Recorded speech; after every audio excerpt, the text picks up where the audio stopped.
we're tackling something I think we've all encountered, bad attitudes, but this time we're not going to just, gripe about it. We're going to get strategic, figure out how to handle them, especially at work, Sounds good to me.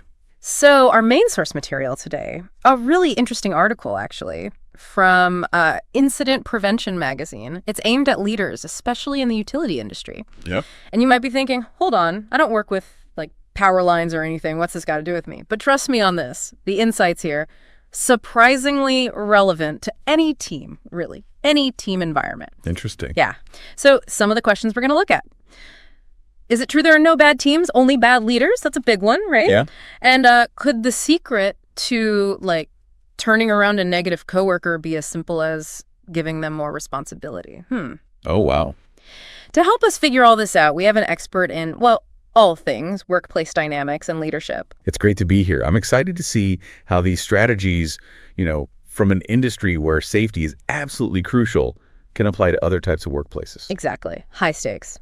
So the article, it doesn't mess around, gets right to it. Says leaders can't just ignore bad attitudes. They have to, deal with them directly, head on. Right. Makes sense, but, easier said than done sometimes, right? That's true. And the article goes beyond, just saying deal with it. It talks about how negativity, it can spread kind of like a virus, Yeah. Think about it. If you're in a meeting and there's someone just constantly negative, Yeah. it affects everyone. Yeah. Their energy, their focus. Oh, for sure. It's that negativity just starts to spread and then boom, the whole team is down. Right. And I can see how that would be especially dangerous, in the utility industry, where one mistake can, have huge consequences. Yeah. Someone on a line crew, refusing to follow a safety protocol, that's not just a bad mood, that's a potential disaster. Exactly. And that's why the article, gives some practical stuff, tactics, not just, vague ideas. One of the first things they talk about is the circle of control. I like this one. So basically, it means you can't control everything. So focus your energy on what you can control, right? Right. You can't control someone else's attitude, but you can control how you react to it, how you influence the team culture, the whole vibe. Have you found that's an effective way to go about it? In your experience, Absolutely. I think the circle of control, it's really powerful. Taking ownership, of your actions, your reactions, instead of getting stuck on things you can't change. It's a whole different way of thinking, really. It can change how you deal with leadership challenges. So how would you use the circle of control, with, say, a negative team member? Let's say you've got someone, they're always complaining about company policies. Using the circle of control, you can shift the focus away from just the complaints and towards, how you can help them understand the policies, the reasoning behind them, or how you can, address their concerns, but in a more positive way. You can't control the policies, but you can control how you talk to your team, how you support them through it, That's a good example. It's not about dismissing how they feel, right? But it's about helping them navigate the situation in a more positive way, more productive.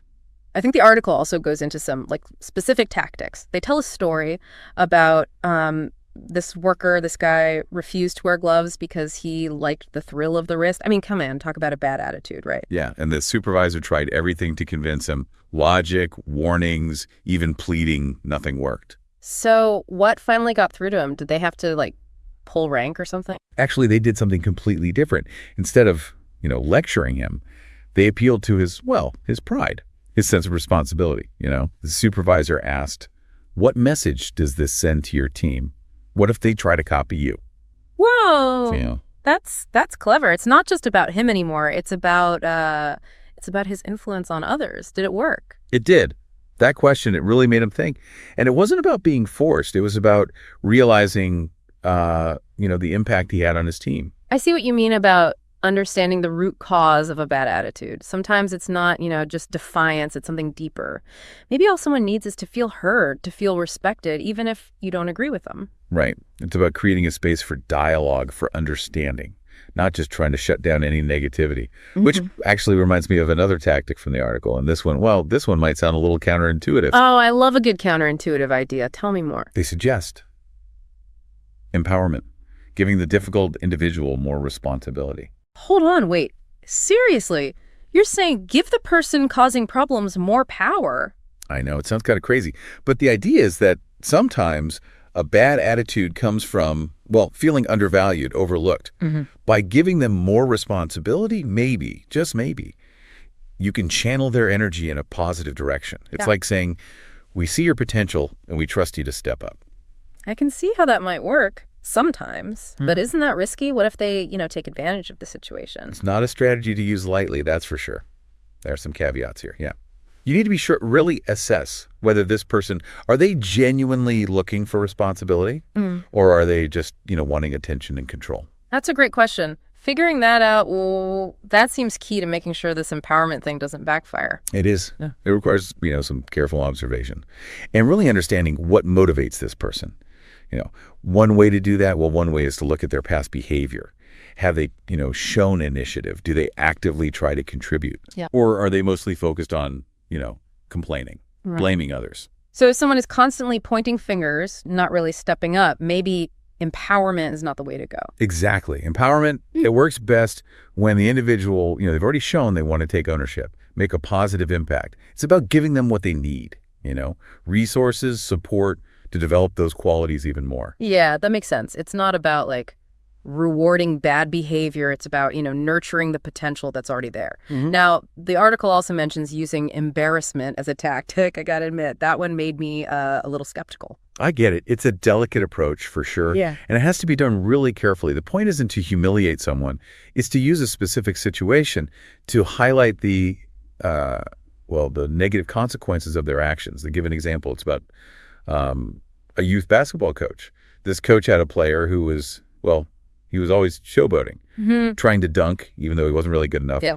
And it was messing up the team's rhythm, Okay, I'm picturing this kid trying to be all flashy and just, landing flat on his back half the time. So what did the coach do? Bench him. He did something more creative. He had the player try 10 dunks in a row in front of the whole team during practice. Oh, wow. Putting him on the spot, huh? Yeah. Did he make any of them? Not a single one. Oof. And that was the lesson. So it was like letting him see the natural consequence of his actions, but in a safe space. Yeah. That's a lot better than, him trying it in a real game and costing the team points. Exactly. He was addressing the behavior without, publicly shaming the player. And more importantly, it opened up a conversation about teamwork, about focusing on what's good for the group. I'm starting to see how these, seemingly kind of harsh tactics can actually work if they're done thoughtfully, respectfully. It's not about punishing someone. It's about, helping them learn and grow.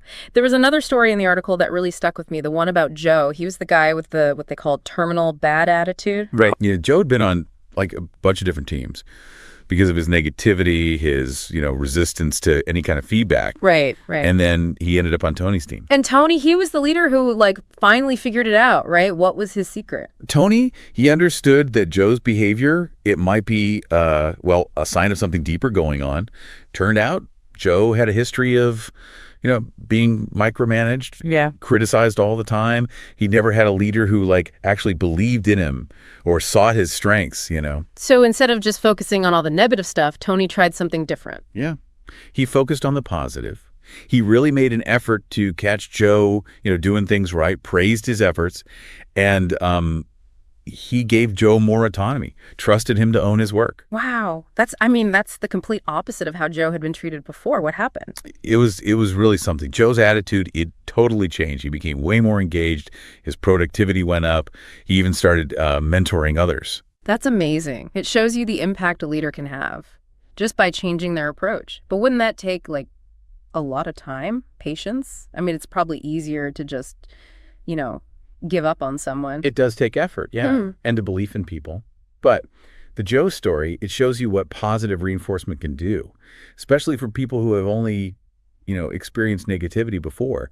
It's about building a culture of, support, encouragement, where people feel safe to take risks and grow. That makes sense. It reminds me of the circle of control thing we talked about. Instead of getting frustrated with Joe's attitude, Tony focused on what he could control, his own actions, how he treated Joe. Right. And by shifting his focus, Tony created this ripple effect. It had a positive impact on the whole team. It reminds you that leadership, it's not just about managing tasks, it's about inspiring people, helping them be their best. Now, the article ends with a pretty bold statement. It says, there are no bad teams, only bad leaders. That's a strong statement, don't you think? It is. Yeah, it's definitely meant to make you think about leadership in a different way. While I wouldn't say it's true all the time, I mean, sometimes it's individual factors that cause a team to not work well. But I think there's a lot of truth in it. The leader sets the tone, for the whole team. So if you have a team with a lot of negativity, low morale, it might be time to look at the leadership. Absolutely. It's about asking yourself, am I creating an environment where people feel, valued, respected, empowered to do their best? If the answer is no, then it's time for some changes. And sometimes those changes might involve looking at whether someone is in the right position or with the right leader. The article mentions leadership transfer as a possible solution. It does. And this is something that, people don't talk about a lot. It can be, a little uncomfortable. But sometimes a fresh start with a different leader can really help for everyone. So when would you say a leadership transfer is the right move? Is it just about getting rid of, the problem employees? It's definitely not about passing the buck or just getting rid of someone who's, difficult. It's about recognizing that sometimes a change can unlock someone's potential, create a more harmonious team dynamic. I can imagine that's a tough call to make. Are there any signs, any red flags that a leadership transfer might be a good idea? There are some things to watch for. For example, if you've tried a lot of different things to address someone's behavior, their performance, and nothing's working, then it might be time to consider other options. So it's not about giving up. It's about recognizing that sometimes a different environment, a different leadership style might be a better fit. Right. It's about finding the best way to support everyone, the individual and the team as a whole. And sometimes that means, a change in leadership is what's best. This has been, a really eye-opening conversation. I'm sure everyone listening is getting a lot out of it. But before we wrap things up, I want to go back to the idea of the leader setting the tone. What are some things, some tangible things leaders can do to, create a more positive work environment, one that's productive? That's a good question. And I think it's something all leaders, no matter their industry, their experience, it's something they should always be thinking about. One of the most important things really is to build a culture of open communication, Yeah. Make it a safe space where people on the team, they feel comfortable sharing their ideas, concerns, even, frustrations. Yeah, I see how that goes back to what we were saying before about feeling heard, respected. It's not just about, barking orders. It's about having a real conversation, a dialogue. It is. It's about creating an environment where people, they feel like what they have to say, it matters. And it goes both ways. Leaders have got to be willing to listen to their team, take their feedback seriously, even if it's not, always positive. So active listening, it's key. What else? Leading by example. That's another big one. If you want your team to be positive, productive, you have to show them how it's done. Right. That means showing up with a good attitude, even when things are tough. Yeah. Being respectful, showing that you're willing to learn, to grow. It's that whole, actions speak louder than words. People are more likely to believe in that positive culture if they see the leader, living it. Absolutely. And I think it's important to celebrate successes, big and small. When you acknowledge people's efforts, appreciate them, it reinforces those positive behaviors, creates an environment that's, it's more motivating, more rewarding. Like the positive reinforcement we talked about with Joe, right? Yeah. It makes a difference when someone sees their hard work is recognized. Yeah, for sure. And it doesn't have to be anything, big or expensive. A simple thank you, or acknowledging someone's contribution in front of everyone else. Those things go a long way. So to recap, we're talking about open communication, leading by example, and celebrating successes. Seems pretty straightforward. Anything else leaders should be thinking about? I think it's important to remember, building a positive team culture, it's not like, checking things off a list. It's a journey. Yeah. It's ongoing. There will be, challenges, setbacks. Those are going to happen. The key is to approach those things, those challenges, with a growth mindset. Be willing to learn to adapt. You're right. It's not about being perfect. It's about always trying to improve, create a better environment for everyone. As we're wrapping up here, it strikes me how much of this is about, empathy, understanding. Yeah, I agree. At the end of the day, being an effective leader, it's about connecting with people on a human level, creating a space where everyone feels supported, valued. Yeah. It's about seeing the potential in people, even when they're struggling, helping them grow, helping them thrive. This has been a great conversation, really insightful. I feel like I have a whole new set of tools, for dealing with bad attitudes and, more importantly, for building a better team dynamic, a positive one. I'm glad to hear that. And I hope everyone listening feels, equipped to deal with these challenges to create more positive work environments. So before we go, I want to leave our listeners with one last thought. We've talked about a lot of different things, strategies and all that, but I think the most important takeaway is this. Leadership, it's not about control. It's about influence, inspiring others to be their best, even when things are tough. That's a great way to put it. It's about creating that positive energy, starting with you, the leader, and letting it spread out to the team and beyond, really. Absolutely. Thank you so much for joining us for this deep dive. We hope you found it, helpful and maybe even inspiring. Until next time. Anchored in Safety. The IP Utility Safety Conference is setting sail to Charleston, South Carolina, from April 29th to May 1st, 2025. Register today at utilitysafetyconference.com. The views, information, and opinions expressed during this podcast are solely those of the individuals involved and do not necessarily represent those of Utility Business Media and its employees.